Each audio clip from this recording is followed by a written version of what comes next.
அனைவருக்கும் வணக்கம்.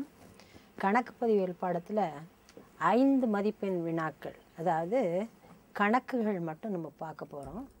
அதாவது பொதுத் தேர்வு வினாத்தாளில் 40வது கணக்கு என்ன கணக்கு வரும், இந்த கணக்கை நம்ம எப்படி போட போகிறோம் அப்படிங்கிறத பார்க்க போகிறோம். இந்த கணக்கு எந்த கணக்கு அப்படின்னு சொன்னால், நேர்கோட்டு முறையில் தேய்மான விகிதத்தை காண்க. கணக்கு 40வது கணக்கு. நேர்கோட்டு முறையில்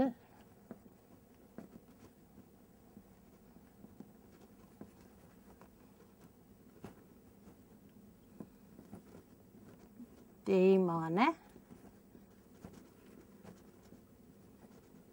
விகிதம் காண்க அப்படின்ற ஒரு கணக்கு வருது.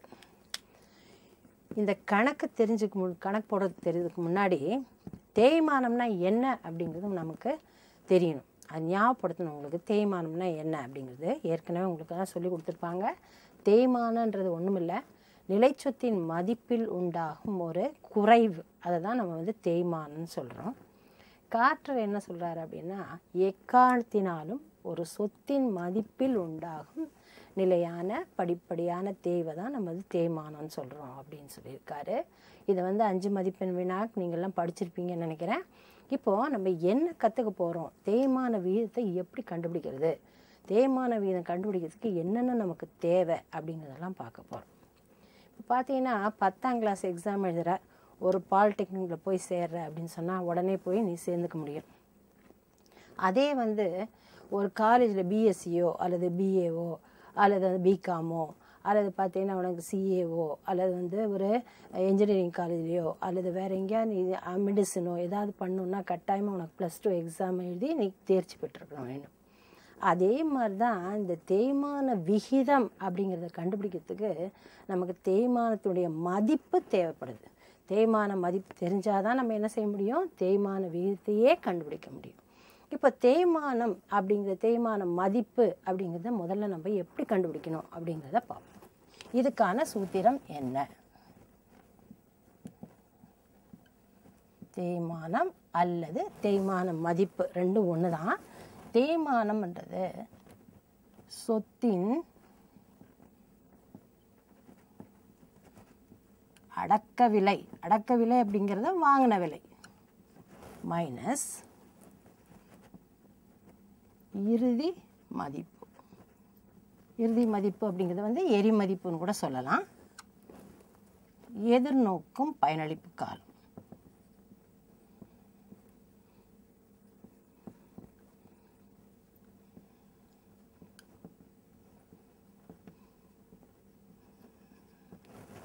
இதுதான் தேய்மானம் அல்லது தேய்மான மதிப்பு கண்டுபிடிப்பதற்கான சூத்திரம். சொத்தின் அடக்க விலை என்பது எதை குறிக்குது அப்படின்னா, ஒரு நிலை சொத்தை, உதாரணம் ஒரு இயந்திரமோ அல்லது அரையணனோ ஏதாவது ஒரு சொத்து நிலை சொத்தை வாங்கினதுக்கான விலை என்ன, எவ்வளோ விலை கொடுத்து நம்ம வாங்கியிருக்கோம், அதே போல் அந்த சொத்தை நிறுவுவதற்கு என்ன செலவு பண்ணியிருக்கோம், அது ரெண்டுத்தையும் நம்ம சேர்த்தாதான் சொத்தினுடைய மொத்த அடக்க விலை கிடைக்கும். உதாரணமாக ஒரு ஏசியோ அல்லது டிவியோ வாங்குறேன்னு வச்சுக்கோயேன், வாங்கி அதை இன்ஸ்டால் பண்ணாதான் அந்த சொத்தை நிறுவுனா அது மொத்தமாக அதுக்கு எவ்வளோ செலவு பண்ணுறோமோ அதுதான் சொத்தின் அடக்க விலையில் வரும். அப்போ இந்த இறுதி மதிப்புனா என்ன, எரி மதிப்புனா என்னன்னு பார்த்தீங்கன்னா, ஒரு சொத்தினுடைய பயனளிப்பு காலம் முடிஞ்சு அதை விற்கும்போது கிடைக்கிற மதிப்பு தான் நமக்கு இறுதி மதிப்புன்னு சொல்கிறோம். அதுதான் எரி மதிப்பு என்றும் அது அழைக்கப்படுகிறது.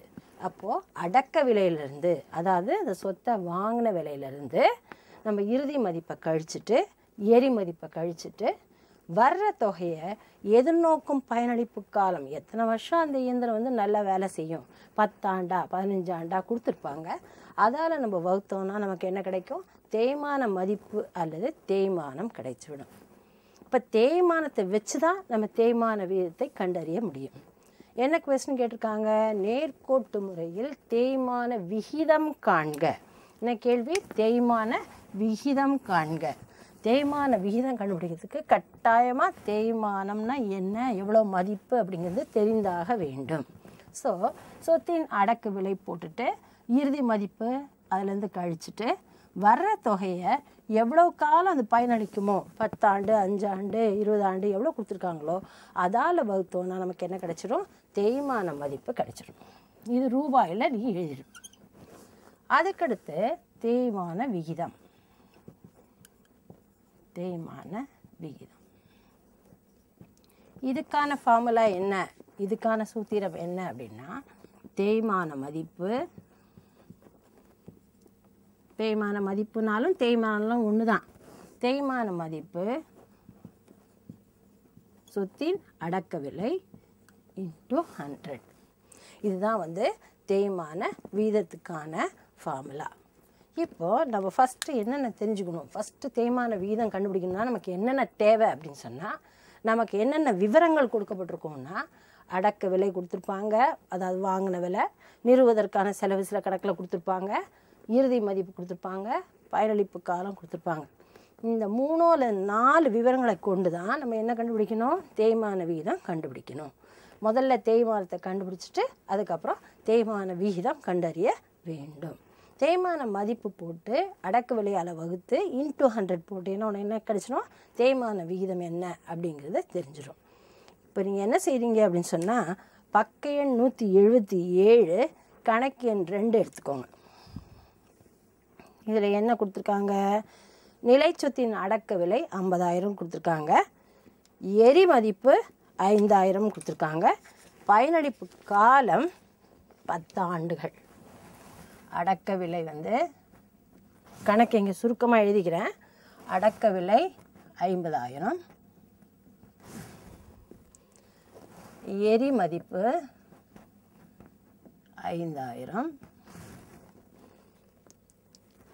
பயனளிப்பு காலம் 10 ஆண்டுகள். இப்போ நம்ம என்ன கண்டுபிடிக்கணும் அப்படின்னு சொன்னால், தேய்மான விகிதத்தை கண்டறிய வேண்டும். இப்போது இதோட இந்த கணக்கே நான் சப்ஸ்டியூட் பண்ணுறேன் பாருங்க. இங்கே பார்த்தீங்கன்னா சொத்தின் அடக்க விலை 50,000 எழுதிக்கும், மைனஸ் எரி மதிப்பு 5,000 டிவைடட் பை 10. இப்போ என்ன வரும் இந்த இடத்துல? 50,000ல் 5,000 போயிடுச்சுன்னா 45,000 டிவைடட் பை 10. எவ்வளோ ரூபாய் வரும்? 4,500 ரூபாய் வந்துடும். ரூபாய் 4,500. இதுதான் என்னது? தேய்மான மதிப்பு. நமக்கு தேவையானது தேய்மான மதிப்பு இல்லை, தேய்மான விகிதம் தான் கேட்குறாங்க. இது வரலாம் போட்டிங்கன்னா உனக்கு வெறும் 3 மார்க் தான் கிடைக்கும். அதனால் தேய்மான விகிதம் கண்டுபிடிக்கிறதுக்கு இன்னொரு ஃபார்முலா இருக்குது, இன்னொரு சூத்திரம் இருக்குது. இதை போட்டால் தான் உனக்கு ஃபுல் மார்க்கு கிடைக்கும். இப்போது இந்த ஃபார்முலாவை எழுதிட்டு சப்ஸ்டியூட் பண்ணு. 4,500 தான் என்னது? தேய்மான மதிப்பு. சொத்தின் அடக்க விலை என்ன? 50,000 இன்ட்டு 100. இதை எப்படி எழுதலாம்? இந்த 2 0க்கு இந்த 2 0 போயிடும், மேலே இருக்க 2 0க்கு இந்த 2 அடிப்பட்டு போவோம். 45ல் 5 9 ஆன்சர். இப்போது தேய்மான மதிப்பை கண்டுபிடிக்கும் போது கட்டாயமாக ரூபாய் எழுது, தேய்மான விகிதம் போடும்போது கட்டாயமாக சதவீதம் போடு. ஆக தேய்மான விகிதம் கண்டறிக அல்லனா நேர்கோட்டு முறையில் தேய்மான விகிதம் காண்க அப்படின்ற கணக்கு எப்படி போடணும் அப்படின்னு சொன்னால், இதில் உனக்கு தரப்பட்டிருக்க தகவல் என்னென்னு பாரு. சொத்தினுடைய அடக்க விலை கொடுத்துருப்பாங்க, இறுதி மதிப்பு கொடுத்துருப்பாங்க, எதிர்நோக்கும் பயனளிப்பு காலம் கொடுத்துருப்பாங்க. இந்த 3த்தையும் வச்சு நம்ம ஈஸியாக இந்த தேய்மான விகிதத்தை கண்டுபிடிச்சிக்கலாம். முதல்ல என்ன செய்யணும்? சொத்தினுடைய அடக்க விலை எழுதணும், அதுலேருந்து இறுதி மதிப்பை கழிச்சிடணும், கழித்து வந்த தொகையை பயனளிப்பு காலத்தால் வகுக்கணும். இப்படி வகுத்து போட்டதா நம்மளுக்கு 4,500 கிடச்சிருக்கு. இதுதான் தேய்மானத்தினுடைய மதிப்பு. நமக்கு கேட்கப்பட்ட கேள்வி தேய்மான விகிதம் என்னன்னு கேட்குறாங்க. நம்ம இப்போ தான் கண்டுபிடிக்க போகிறோம். அதை தேய்மான விகிதம் இஸ் ஈக்குவல் டு தேய்மான மதிப்பு டிவைடட் பை அடக்க விலை இன்ட்டு 100. தேய்மான மதிப்பு கண்டுபிடிச்சது 4,500 ரூபாய், அது வந்து அடக்க விலை 50,000 வகுத்து இன்ட்டு 100 போட்டோன்னா நமக்கு 9% தேய்மான விகிதம் கிடைக்குது. இதே மாதிரி பக்க எண் 177லேயே கணக்கு எண் 4 பார். கணக்கு எண் 4 இதில் என்ன கொடுத்துருக்காங்கன்னு பாரு. 177 4வது கணக்கு. அடக்க விலை வந்து 3 லட்சம் கொடுத்துருக்காங்க. 3 லட்சம். எரி மதிப்பு 20,000.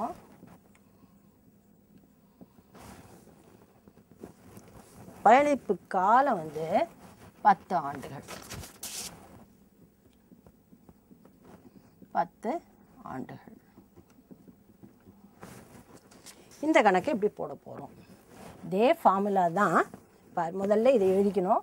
தேய்மானம் இஸ் ஈக்குவல் டு சொத்தின் அடக்க விலை மைனஸ் இறுதி மதிப்பு டிவைடட் பை எதிர்நோக்கும் பயனளிப்பு காலம். அடுத்து அடக்க விலை எடுத்து சப்ஸ்டியூட் பண்ணு. 3 லட்ச ரூபாய் அடக்க விலை எழுதிட்டோம். எரி மதிப்பு 20,000 கொடுத்துருக்காங்க. அதை கழிச்சிடணும். மொத்தத்தையும் பயனளிப்பு காலம் 10 ஆண்டால் வகுக்கணும். அடுத்த ஸ்டெப் என்ன? இந்த 3 லட்சத்தில் 20,000 போச்சுன்னா 2,80,000 10ஆல் வகுத்தோன்னா ரூபாய் 28,000 தான் தேய்மானம். பாதி தான் முடிச்சிருக்கோம் நம்ம. இதுக்கு பார் மார்க் அலாட்மெண்ட்டே இப்படி தான் வருது. இதுக்கு 1 மார்க்கு, இதுக்கு 1 மார்க்கு, இதுக்கு 1 மார்க். ஆக 3 மார்க் தான் நமக்கு கிடச்சிருக்கு. இன்னும் 2 மார்க் வாங்கணுன்னா அடுத்த ஃபார்முலா எழுதணும். தேய்மான விகிதம் அப்படின்னு எழுதணும். எழுதி அதுக்கான சூத்திரத்தை எழுத வேண்டும். தேய்மானம் டிவைடட் பை அடக்க விலை இன்ட்டு 100. இப்போது தேய்மானம் என்னன்னு கண்டுபிடிச்சாச்சு. 28,000. அடக்க விலை என்னன்னு தெரிஞ்சிச்சு பார். 3 லட்சம் இன்ட்டு 100. இந்த 2 0க்கு 2 0 போயிடும். மீதி மேலே 3 0க்கு 1 2 3, இங்கே 3 0 அடிச்சுட்டு 28 3ஆல் வகுக்கணும். அப்போது 9 3 27, மீதி 1 இருக்குது. 1ல் 3 போகாததுனால புள்ளி வச்சு 0 போடுற. 10ல் 3 3 3 இப்படி போயிட்டே இருக்கும். இப்போ ஆன்சர் எடுத்து எழுதும்போது 9.3% அப்படின்னு எழுது. அவ்வளோதான். இப்போது இதுக்கு 1 மார்க்கு, ஆன்சர் கண்டுபிடிச்சதுக்கு 1 மார்க். ஆக உனக்கு 5 மார்க்கு ஃபுல்லும் கிடச்சிடும். ஈஸியான கணக்கு. 2 ஃபார்முலாவை மனப்பாடம் பண்ணால் 5 மார்க் நமக்கு கிடச்சிடும். சொத்தின் அடக்க விலை மைனஸ், நல்லா தெளிவாக எழுதிக்கோ, இறுதி மதிப்பு டிவைடட் பை போடும்போது ஃபுல்லும் கவர் பண்ணும். பாதி தூரத்துக்கு மட்டும் போடக்கூடாது. நீளமாக கோடு போட்டு எதிர்நோக்கும் பயனளிப்பு காலம் எழுதணும். அதே மாதிரி இது எழுதும்போது தேய்மானம் அல்லது தேய்மான மதிப்பு எது எழுதினாலும் தப்பு இல்லை. தேய்மானம் டிவைடட் பை அடக்க விலை இன்ட்டு 100. 2 ஃபார்முலாவும் கரெக்டாக படிச்சுக்கோ. கரெக்டாக எழுதி ஃபுல் மார்க் வாங்கிடு. சரி, இதில் ஒரு சின்ன ஆல்ட்ரேஷன், சின்ன ஒரு இது மட்டும் கொடுத்துருப்பாங்க. இந்த 3 தகவல் மட்டுமல்லாமல் அதோட நிறுவுவதற்கான செலவுன்னு ஒன்று வரும். அது மாதிரி கணக்கு வந்தால் எப்படி போடுறது? இந்த கணக்கு உங்களுக்கு எந்த பக்கத்தில் வருது அப்படின்னா 178வது பக்கத்தில் வருது. கணக்கு புக்கு எடுத்துக்கோ. 178வது பக்கம். எத்தனாவது கணக்கு? 6வது கணக்கு. 178வது பக்கம் 6வது கணக்கு. இதில் பார்த்தீங்கன்னா அடக்க விலை வந்து 2,30,000. நிறுவுவதற்கான செலவு ஒரு 20,000.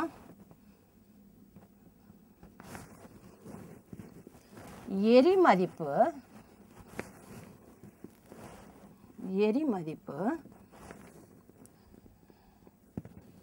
50,000. பயனளிப்பு காலம் 10 ஆண்டுகள். இது மாதிரி கணக்கு கொடுத்துருந்தா என்ன செய்யறது? இதே ஃபார்முலா தான், வேறு ஃபார்முலாலாம் கிடையாது. இதே சூத்திரத்தை பயன்படுத்தி தான் நம்ம கணக்கு போட போகிறோம். இந்த கணக்கை நம்ம எப்படி போடுறதுன்னு பார்க்கலாம். இப்போ அடக்க விலை என்ன கொடுத்துருக்காங்க? 2,30,000. நிறுவுவதற்கான செலவு இப்போ தான் கொஞ்ச நேரத்துக்கு முன்னாடி சொன்னேன். ஒரு டிவியோ ஏசியோ இதெல்லாம் வாங்கினா உடனே நம்ம வீட்டுக்கு கொண்டு வந்து வச்சோன்னா அது வேலை செய்யாது. அதை நிறுவுவதற்கு ஒரு ஆள் வந்து அது வந்து சரி பண்ணி கொடுத்து அது ஒர்க்கிங் கண்டிஷன் கொண்டு வந்தால் தான் நம்ம யூஸ் பண்ண முடியும்.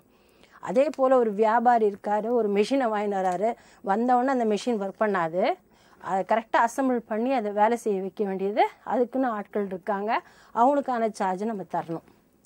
இது மாதிரி தான் இந்த மெஷின் வாங்கியிருக்காங்க, அதனுடைய அடக்க விலை வந்து 2,30,000. அதை இன்ஸ்டால் பண்ணுறதுக்கு நிறுவுவதற்கு 20,000 ரூபாய் செலவு பண்ணியிருக்காங்க. ஆக அதனுடைய அடக்க விலை என்னென்னு எழுதணும், 2,30,000 ப்ளஸ் 20,000 என்னென்ன எழுதணும், இது ரெண்டும் சேர்த்தா தான் அதனுடைய அடக்க விலை. இதிலேருந்து தான் நம்ம இறுதி மதிப்பான எவ்வளோ ரூபா, 50,000, எரி மதிப்பு 50,000 கொடுத்துருக்காங்க பார்த்தீங்கன்னா, அந்த 50,000 கழிக்கணும். மற்றதெல்லாம் எந்த ஒரு வேறுபாடும் கிடையாது. ஒன்றே ஒன்று ஞாபகம் வச்சுக்கணும், நிறுவுவதற்கான செலவு கொடுத்தா அந்த அடக்க விலையோடு அதை சேர்த்துணும் அப்படிங்கிறத ஞாபகம் வச்சுக்கோ, அவ்வளோதான். 2,50,000 50,000 போச்சுன்னா இப்போ 2,30,000 ப்ளஸ் 20,000 2,50,000, அதில் 50,000 போச்சுன்னா 2,00,000.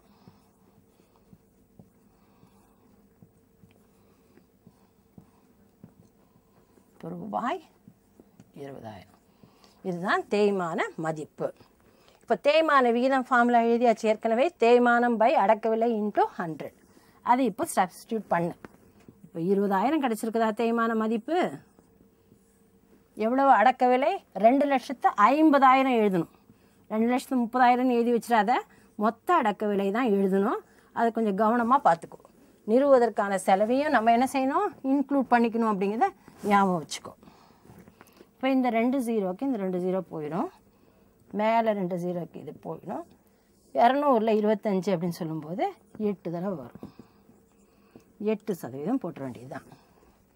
ஆக இதுக்கு ஒரு மார்க்கு, இதுக்கு ஒரு மார்க்கு, இதுக்கு ஒரு மார்க்கு, இந்த ஃபார்முலா எழுதுறதுக்கு ஒரு மார்க்கு, ஆன்சர் கண்டுபிடிக்கிறதுக்கு ஒரு மார்க்கு, 5 மார்க்கு வாங்கிடலாம். இது வந்து எத்தனாவது கேள்வி, 40வது கேள்வி.